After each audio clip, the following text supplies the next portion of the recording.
ദൈവത്തിൻ്റെ അതിപരിശുദ്ധ നാമം മഹത്വപ്പെടുമാറാകട്ടെ. ഈ നല്ല പ്രഭാതത്തെ ഓർത്ത് ദൈവത്തെ സ്തുതിക്കുന്നു.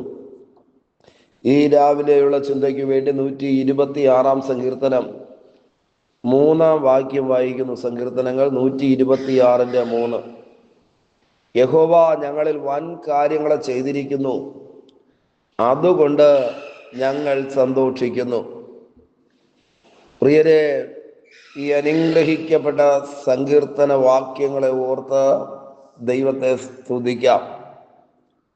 ഈ വാക്യത്തിനകത്ത് സങ്കീർത്തനക്കാരൻ പറയുകയാണ്, യഹോവ ഞങ്ങളിൽ വൻ കാര്യങ്ങളെ ചെയ്തിരിക്കുന്നു, അതുകൊണ്ട് ഞങ്ങൾ സന്തോഷിക്കുന്നു.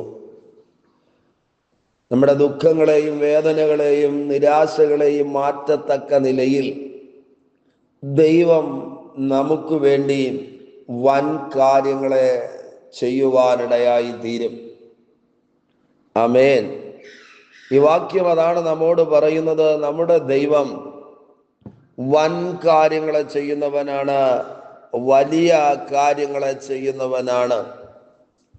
നാം ചോദിക്കുന്നതിനും നനയ്ക്കുന്നതിലും അത്യന്തം പരമായി നമ്മിൽ വ്യാപരിക്കുന്ന ശക്തിയാൽ ചെയ്യുവാൻ കഴിവുള്ള ദൈവം, മനസ്സിനകത്ത് ചിന്തിക്കുവാൻ പോലും കഴിയാത്ത നിലയിൽ വിഷയങ്ങൾക്കകത്ത് പ്രവർത്തിക്കുവാൻ കരുത്തുള്ള ദൈവമാണ് നമ്മുടെ ദൈവം.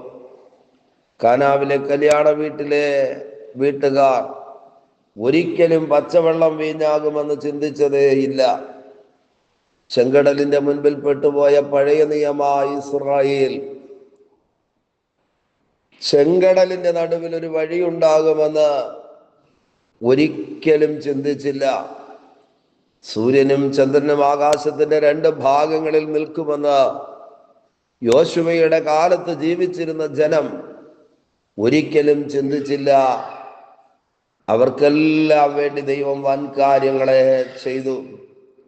അങ്ങനെയാണെങ്കിൽ പ്രിയരെ, ഒരുപാട് വേദനകളും ദുഃഖങ്ങളും സങ്കടങ്ങളും അനുഭവിക്കുന്ന ആരെങ്കിലും ഇന്ന് രാവിലെ ഈ സന്ദേശം കേൾക്കുന്നെങ്കിൽ, പരിശുദ്ധാത്മാവിൽ ഞാനൊരു ആലോചന പറയാം. നമ്മുടെ ദുഃഖങ്ങളെ മാറ്റേണ്ടതിന്, സന്തോഷം നൽകി തരേണ്ടതിന് വൻ കാര്യങ്ങളെ ചെയ്യുവാൻ ദൈവത്തിന് കഴിയും. ഏത് വിഷയത്തിനകത്താണോ നിങ്ങൾ ഭാരപ്പെട്ടിരിക്കുന്നത്, ഏതാവശ്യത്തിനകത്താണോ നിങ്ങൾ ആകുലരായിരിക്കുന്നത്, നിങ്ങളെ അസ്വസ്ഥപ്പെടുത്തുന്ന അവസ്ഥകളിലൂടെ കടന്നു പോകുന്നുണ്ടോ, വിശ്വസിക്ക്. വൻ കാര്യങ്ങളെ ചെയ്യുവാൻ കരുത്തുള്ള മഹാദൈവത്തെയാണ് നാം സേവിക്കുന്നത്. ആമേൻ. എന്തുകൊണ്ടാ സങ്കീർത്തനക്കാരൻ ഇങ്ങനെയൊക്കെ പറയാൻ കാരണം? 1 വാക്യത്തിനകത്ത് എഴുതിയിരിക്കുന്നു, യഹോവ സിയോന്റെ പ്രവാസികളെ മടക്കി വരുത്തിയപ്പോൾ. ഒരിക്കലും മടങ്ങി വരുവാൻ കഴിയത്തില്ല എന്ന നിലയിൽ പ്രവാസത്തിലേക്ക് പോയ ഒരു തലമുറ, എന്നാൽ ദൈവം അവരെ മടക്കി വരുത്തുവാനിടയായി തീർന്നു. ഞാൻ ഒരാലോചന കൂടെ പറയാം. ഏതെങ്കിലുമൊക്കെ നഷ്ടപ്പെട്ടു പോയെങ്കിൽ, സന്തോഷമോ സമാധാനമോ സ്വസ്ഥതയോ വിടുതലോ ഒക്കെ നഷ്ടപ്പെട്ട ആരെങ്കിലും ഇന്ന് രാവിലെ ഈ സന്ദേശം കേൾക്കുന്നെങ്കിൽ, മടക്കി തരുവാൻ കരുത്തുള്ളൊരു ദൈവമുണ്ട്. നമുക്കറിയാം, ഒരപ്പന് തൻ്റെ മകനെ മടക്കി കൊടുത്ത ദൈവം, ഒരമ്മയ്ക്ക് തൻ്റെ മകനെ മടക്കി കൊടുത്തവൻ, സന്തോഷവും സമാധാനവും സ്വസ്ഥതയും നഷ്ടപ്പെട്ടുകൊണ്ടിരിക്കുന്ന ആരെങ്കിലും ഈ സന്ദേശം കേൾക്കുന്നെങ്കിൽ തിരിച്ചറിയുക, എന്താണോ ജീവിതത്തിലെ വിഷയങ്ങൾ, എന്താണോ ജീവിതത്തെ അസ്വസ്ഥപ്പെടുത്തുന്നത്, അസ്വസ്ഥതകളെ മാറ്റിയിട്ട് മടക്കി തരുവാൻ, മടക്കി വരുത്തുവാൻ കഴിവുള്ളൊരു ദൈവത്തെയാണ് നാം സേവിക്കുന്നത്. ആരോഗ്യമാണോ നഷ്ടപ്പെട്ടത്? രോഗം ജീവിതത്തിൽ കടന്നു കയറിയിട്ട് മരുന്ന് കഴിച്ച് മടുത്തുപോയ ആരെങ്കിലും എൻ്റെ സന്ദേശം കേൾക്കുന്നെങ്കിൽ, ഈ രാവിലെ മടക്കി വരുത്തുവാൻ, ആരോഗ്യം മടക്കി വരുത്തുവാൻ, സൗഖ്യവും വിടുതലും സന്തോഷവും മടക്കി വരുത്തുവാൻ കരുത്തുള്ള ദൈവത്തിന്റെ കരം ചലിക്കട്ടെ. ഈ വാക്യം അങ്ങനെയാ പറയുന്നത്. മടക്കി വരുത്തിയപ്പോൾ ഞങ്ങൾ സ്വപ്നം കാണുന്നവരെ പോലെ ആയിരുന്നു. പ്രിയരെ, ഒരു വലിയ വിടുതൽ നടക്കുകയാണ്, ഒരു വലിയ ദൈവപ്രവൃത്തി വെളിപ്പെടുകയാണ്. എന്നാൽ ആ വിടുതൽ അനുഭവിക്കുന്നവർ ഇത് യാഥാർത്ഥ്യമാണെന്ന് പോലും തിരിച്ചറിയുവാൻ കഴിയാതെ സ്വപ്നം കാണുന്നത് പോലെയായി പോയി എന്ന് പറഞ്ഞാൽ, ആ വിടുതലിന്റെ അകത്ത് അവരുടേതായ അധ്വാനമൊന്നുമില്ലാതെ ദൈവം അവർക്ക് വേണ്ടി വൻ കാര്യങ്ങളെ ചെയ്യുവാനിടയായി തീർന്നു. ആമേൻ. അവരുടെ ശരീരത്തിന്റെ അധ്വാനമോ അവരുടെ പണത്തിന്റെ ചിലവോ ഇല്ലാതെ ഒരു സ്വപ്നം കാണുന്ന അവസ്ഥയിൽ അവർ ഇരിക്കുമ്പോൾ വിടുതൽ അവരുടെ ജീവിതത്തിൽ നടക്കുവാനിടയായി തീർന്നു. അപ്പോസ്തല പ്രവൃത്തിക്കകത്ത് വായിക്കുമ്പോൾ ഇത് തന്നെയാണ് സംഭവിക്കുന്നത്.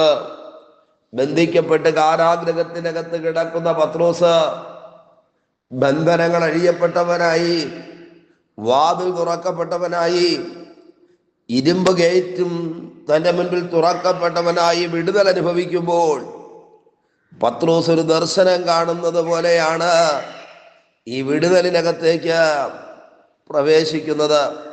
പലപ്പോഴും വലിയ വിഷയങ്ങൾ നമ്മുടെ മുൻപിൽ വരുമ്പോൾ ആര് നമ്മളെ സഹായിക്കും, ആര് നമ്മളെ പുറത്തു കൊണ്ടുവരും, ആര് നമുക്ക് വേണ്ടി വാതിലുകളെ തുറന്നു തരുമെന്ന് നാം ചിന്തിച്ചു പോകും. അപ്പോസ്തല പ്രവൃത്തി 12-ാം അധ്യായം വായിക്കുമ്പോൾ ഒരു സ്വപ്നത്തിൽ എന്ന പോലെ പത്രോസ് വിടുവിക്കപ്പെടുകയാണ്. ഇന്ന് പകൽ ഈ സങ്കീർത്തനവും അതാണ് പറയുന്നത്. ദൈവത്തിന്റെ പ്രവൃത്തി വെളിപ്പെട്ടപ്പോൾ ഞങ്ങൾ സ്വപ്നം കാണുന്നവരെ പോലെയായിരുന്നു. പ്രിയരെ, അങ്ങനെ വിടുവിക്കുവാൻ കരുത്തുള്ള ഒരു മഹാദൈവം ഇന്ന് രാവിലെ നമുക്ക് വേണ്ടി ജീവിക്കുന്നു. രണ്ട് കാര്യങ്ങളാണ് ഞാൻ പറഞ്ഞത്. ഒന്ന്, വൻ കാര്യങ്ങളെ ദൈവം ചെയ്യും. രണ്ട്, ആമേൻ, ദൈവം മടക്കി വരുത്തുന്ന ദൈവമാണ്. മൂന്നാമത്തെ കാര്യം ഞാൻ പറഞ്ഞത്, ഈ വിടുതലിന് വേണ്ടി ഒരു മനുഷ്യന്റെ കരം ചലിച്ചില്ല എങ്കിലും ഒരു മാനുഷിക സഹായമില്ലാതെ ദൈവം തന്റെ ജനത്തിനു വേണ്ടി വലിയ കാര്യങ്ങളെ ചെയ്യുവാനിടയായി തീരും. ഇന്ന് പ്രഭാതത്തിൽ തിരിച്ചറിയാതെ പോകരുതേ, വൻ കാര്യങ്ങളെ ചെയ്യുന്നൊരു ദൈവമുണ്ട്, മടക്കി വരുത്തുന്നൊരു ദൈവമുണ്ട്.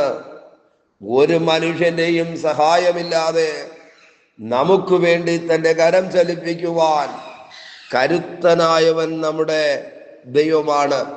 ദൈവകരങ്ങളിലേക്ക് ഏൽപ്പിക്കാമോ? വലിയ ദൈവപ്രവൃത്തി ഈ പ്രഭാതത്തിൽ നമ്മുടെ ജീവിതത്തിൽ വെളിപ്പെടട്ടെ. പ്രാർത്ഥിക്കാം ദൈവത്തോട്. പരിശുദ്ധ ദൈവമേ, സ്വർഗസ്ഥ പിതാവേ, ഈ നല്ല പ്രഭാതത്തിനായി സ്തോത്രം. ഈ സന്ദേശം കേട്ടുകൊണ്ട് പ്രാർത്ഥിക്കുന്ന മുഴുവൻ പേരെയും തൃക്കരങ്ങളിൽ ഭരമേൽപ്പിക്കുന്നു.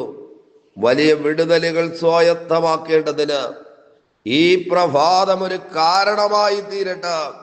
പരിശുദ്ധ ദൈവത്തിന്റെ പൊന്നുകരങ്ങളിലേക്ക് ഏൽപ്പിക്കുന്നു. അവിടുന്ന് ഞങ്ങളോടുകൂടെ ഇരിക്കുന്നത് കൊണ്ട് നന്ദി അപ്പാ. മഹത്വമെടുക്കും ബലമുള്ള കരങ്ങളിൽ ദൈവം ഞങ്ങളെ വഹിക്കും. അത്ഭുതകരങ്ങളിൽ താങ്ങുന്നത് കൊണ്ട് നന്ദി. തിരുസാന്നിധ്യം കൂടെ ഇരിക്കും. ഈ ദിവസം അനുഗ്രഹപൂർണമാക്കി കൊടുക്കും. അധികാരമുള്ള യേശുവിന്റെ നാമത്തിൽ പിതാവേ, ആമേൻ, ആമേൻ. Okay, God bless you. ദൈവമായ കർത്താവ് എല്ലാവരെയും ധാരാളമായി അനുഗ്രഹിക്കട്ടെ. ആമേൻ, ആമേൻ.